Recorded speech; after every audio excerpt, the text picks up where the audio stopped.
சிங்கரப்பள்ளிங்கிற ஒரு கிராமத்துல கோபாலன் சுமதி அப்படின்னு ஒரு கணவன் மனைவி வாழ்ந்துட்டு வந்தாங்க. கோபாலன் இருக்கானே, அவன் ஒரு சரியான கஞ்சன். 1 ரூபாய் செலவு பண்ணணும்னாலே அவனுக்கு நெஞ்சு வலியே வந்துடும். ஆனா அவன் பொண்டாட்டி சுமதி செம்ம புத்திசாலி. கோபாலனுக்கு கனகம்மான ஒரு அம்மா இருந்தாங்க. இந்த 3 பேரும் சேர்ந்து அதே ஊர்ல ஒரு ஹோட்டல் நடத்திட்டு வந்தாங்க. கோபாலனோட கஞ்சத்தனத்துக்கு பயந்தே அந்த ஊர்ல இருக்கிற சில பேர் ஹோட்டல் பக்கம் வர்றதுக்கே பயந்தாங்க. இத பார்த்து பார்த்து சுமதிக்கு வெறுத்து போச்சு. தன்னோட புத்திசாலித்தனத்தை வச்சு எப்படியாவது கோபாலனை மாத்தி ஹோட்டலுக்கு எல்லாரையும் வர வைக்கணும்னு முடிவு பண்ணா. அப்ப ஒரு நாள் காலையில, ஆண்டவா, இன்னைக்கு இந்த ஒரு குட்டி சக்கரை துண்டை தின்னுட்டு ஹோட்டலுக்கு நல்லா கூட்டத்தை வரவை சாமி.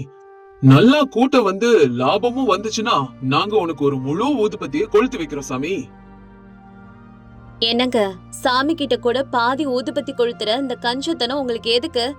அழகா ஒரு பூமாலைய சாமிக்கு போட்டு 2 ஊதுபத்தி ஏத்தி ஒரு தேங்காயை உடைக்கலாம்ல. என்னது 2 ஊதுபத்தியா? அதுவும் இல்லாம ஒரு பூமாலையா? தேங்காய் வேறையா? உனக்கு என்னடி? கேக்குறவன் கேனைனா இருந்தா என்ன வேணா சொல்லுவ.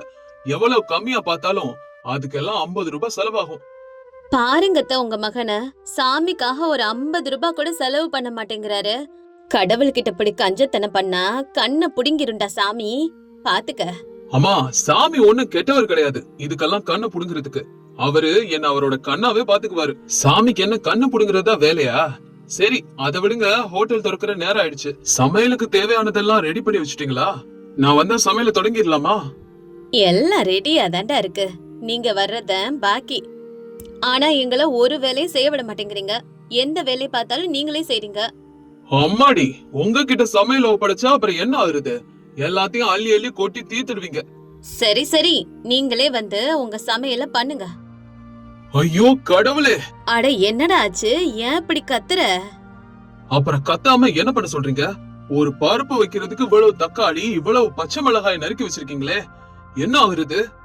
ஏங்க, தக்காளி பருப்பு குழம்புனா தக்காளி தானங்க இருக்கணும். ஒரு தடவை மார்க்கெட்டுக்கு போய் காய்கறி வாங்கிட்டு வந்து பாரு.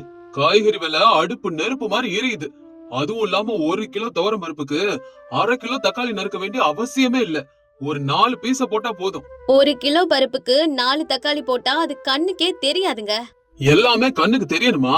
பருப்ப 10 பேருக்கு ஊத்துனா அதுல ஒருத்தனுக்கு ஒரு துண்டு மாட்டினா போதும். அத தெரிஞ்சுக்க. சரிங்க, இப்ப நறுக்குன தக்காளிங்களை என்னதான் பண்றது? இத வந்து இப்ப கேளு. 4 வகை குழம்புக்கு சமமா பிரிச்சு போட்டா சரியா போயிடும். சரி, அந்த குடத்துல இருக்கிற தண்ணி இங்க கொஞ்சம் குடு. இப்ப எதுக்குங்க தண்ணி கேக்குறீங்க? எதுக்கா?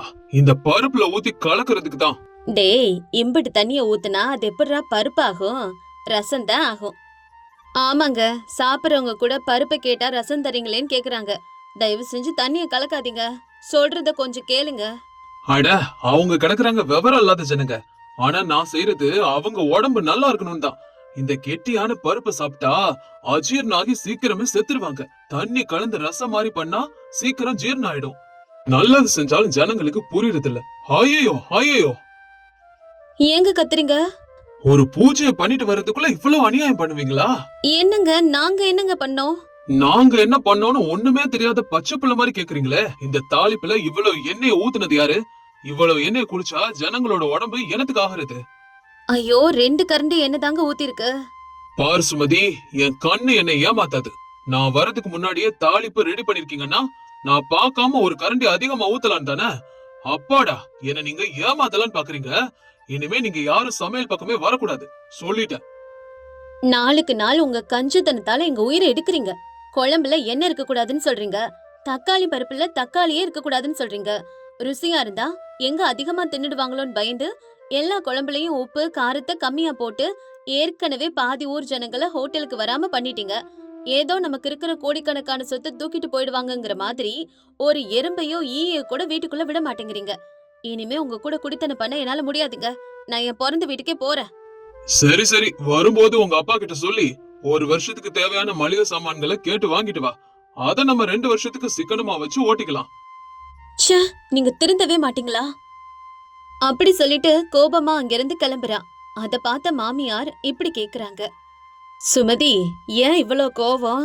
நீ இப்படி கோவப்பட்டு நான் பார்த்ததே இல்லையே. அத்த, நீங்களே பாக்குறீங்கல்ல அவரோட கஞ்சத்தனமான பிடிவாதத்தை. அவர் செய்யற வேலையால பிசினஸ்ல கொஞ்சம் கூட முன்னுக்கு வர முடியல. ரொம்ப கஷ்டமா இருக்கு. என்ன செய்யறதுன்னு தெரியாம தான் இப்படி கோபத்தோட தனியா வந்து உட்கார்ந்திருக்கேன். அவன் புத்தி எல்லாம் அவங்க அப்பன் புத்திமா. அவனும் எப்பவும் இதே மாதிரிதான் கஞ்சத்தனம் பண்ணிட்டே இருப்பேன்.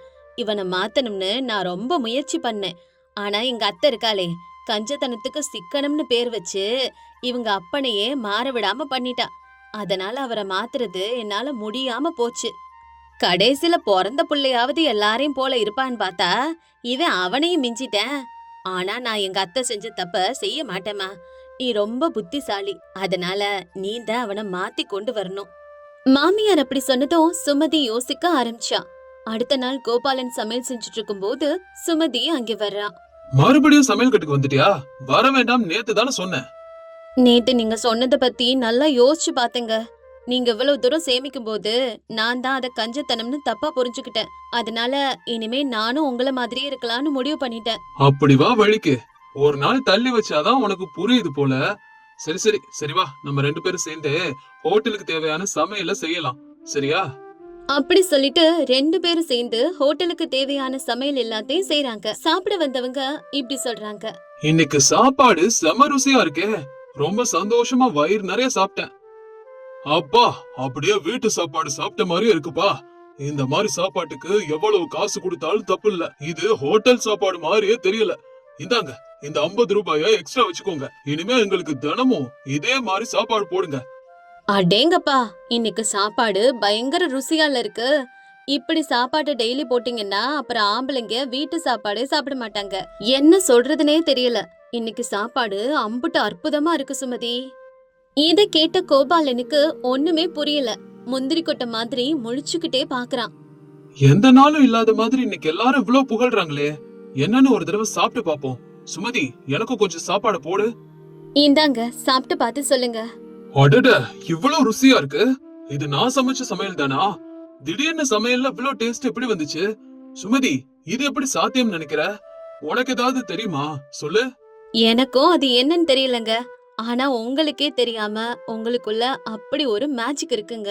அடுத்த நாளும் சுமதியும் கோபாலனும் சேர்ந்து சாப்பாட ரெடி பண்றாங்க. அன்னைக்கும் சாப்பிட்டவங்க எல்லாரும் புகழ ஆரம்பிக்கிறாங்க. இப்படியே இந்த விஷயம் ஊர் முழுக்க பரவுது. ஜனங்க அதிகமா வர ஆரம்பிச்சுட்டாங்க. இதுக்கு என்ன காரணம்னு கோபாலனுக்கு சுத்தமா புரியல. அம்மா, பாத்தியா உன் மகனோட திறமைய? நாளுக்கு நாள் சமையல்ல நான் பெரிய ஆளாயிட்டேன். சாப்பிட்டவங்க எல்லாரும் பயங்கரமா இருக்குன்னு பாராட்டி தள்ளுறாங்க. என் கை சமையல்ல எனக்கே சாப்பிடணும்னு ஆசையா இருக்குமா? அப்படி ருசியா இருக்கு. அடே கோபாலா, நீ பிறந்ததுல இருந்து என்னைக்காவது இப்படி சமைச்சிருக்கியா? உனக்கே உன் மேல சந்தேகம் வரலையா? சொல்லு. என்னம்மா இப்படி ஒரு வார்த்தையை சொல்லிட்ட? நீயே பாக்குறல்ல, இதெல்லாம் சமைக்கிறது நான் தான். சுமதி, மொத்தத்துல நீ சாதிச்சிட்ட போல. அது என்ன, சமையல் நான் செஞ்சா நீங்க சுமதிய புகழ்றீங்க? ஆமா, நீதான் பெரிய அப்படியே சமைச்சிட்ட. நீ எப்பவும் அதே கஞ்சத்தனமா தாண்டா சமைச்ச. ஆனா அதுக்கப்புறம் சுமதி தான் எதுக்கெல்லாம் என்ன தேவையோ அதையெல்லாம் எக்ஸ்ட்ரா போட்டு ருசிய மாத்தி விட்டா. அதான் ஜனங்க இப்படி சொல்றாங்க. நீங்க 2 பேரும் சேர்ந்து எனக்கு தெரியாம எனக்கு பின்னாடி இவ்வளவு பண்ணிருக்கீங்களா? இங்க பாருங்க, உங்களோட கஞ்சத்தனத்தால இத்தனை நாளா இந்த ஹோட்டல வியாபாரமே ஆக விடாம பண்ணிருந்தீங்க. பாத்தீங்களா, சாப்பாட்டை ருசியா சமைச்சு போட்டதால நம்ம ஹோட்டலுக்கு எவ்வளவு ஜனங்க வராங்க. அது மட்டும் இல்லாம சந்தோஷத்துல அதிகமா காசு கொடுத்துட்டு போறாங்க. நம்ம சாப்பாடு போடுறோம்னா வர்றவங்க வயிறு நிறைஞ்சு சாப்பிடணும்னு நினைக்கணும். அதானே தவிர ருசியா இருந்தா அதிகமா தின்னுடுவாங்களேன்னு யோசிக்க கூடாது. நீங்க கூட வயிறு நிறைய திருப்தியா சாப்பிட்டு சந்தோஷமா மெச்சுக்கிட்டீங்க தானே. இப்படி அரைக்குறையா சமையல் செய்யறதும் கணக்கு பார்த்து சாப்பாடு போடுறதும் பாவங்க. சுமதி சொன்னது உண்மைடா. எந்த கஞ்சத்தனமும் இல்லாம சமைச்சு போட்டதாலதான் நம்ம ஹோட்டல் இப்ப எப்படி களை கட்டுதுன்னு பாரு. எப்போ செய்யற வேலையில நேர்மை இருக்கணும்டா. அப்பதான் மக்களோட ஆசீர்வாதம் நமக்கு கிடைக்கும். புரிஞ்சுக்கத. உண்மைதான் அம்மா. என் கஞ்சத்தனத்தினால ஒரு வேளை கூட ஒருத்தனுக்கும் வயிறு நிறைய சாப்பாடு போடல. நாம செய்யற தொழிலே 10 பேரு திருப்தியா சாப்பிடணுங்கிறதுக்காகத்தான். அப்படிப்பட்ட தொழில கூட சரியா சாப்பாடு போடாம பணம் சம்பாதிக்கணும்னு நினைச்சிருக்கேன். யோசிச்சு பார்த்தாதான் எவ்வளவு பெரிய தப்பு பண்ணிருக்கேன்னு எனக்கு புரியுதுமா. என் கண்ணை திறந்துட்டு சுமதி, இனிமே எப்பவும் இந்த மாதிரி தப்பு பண்ண மாட்டேன். இப்பதுல இருந்து பாருங்க, என் கஞ்சத்தனத்தை தூக்கி போட்டுட்டு ஹோட்டலுக்கு வரவங்களுக்கு எப்படி சாப்பாடு கொடுக்க போறேன்னு. அப்பாடா, இத்தனை நாளைக்கு அப்புறம் உங்ககிட்ட மாற்றம் வந்துடுச்சுங்க. இதுக்கப்புறம் இந்த ஹோட்டல் பிசினஸ இன்னும் சூப்பரா கொண்டு போலாம். எனக்கு சந்தோஷமா இருக்கு. நீ பேசுறது கேட்க ரொம்ப சந்தோஷமா இருக்குடா. மொத்தத்துல என் மருமக புத்திசாலின்னு நிரூபிச்சிட்டா. நான் பண்ண முடியாதத நீ பண்ணிட்ட சுமதி. அன்னையில இருந்து கோபாலன் சுமதி 2 பேரும் சேர்ந்து விதவிதமான சமையல ருசியா சமைச்சு போட்டு அந்த ஹோட்டலுக்கு வர்ற எல்லாருடைய பாராட்டையும் வாங்குனாங்க. அப்படியே அந்த ஹோட்டல் சுத்துப்பட்டு கிராமங்கள் எல்லாத்துக்கும் தெரிஞ்சு பயங்கரமா கூட்டம் அள்ள ஆரம்பிச்சது.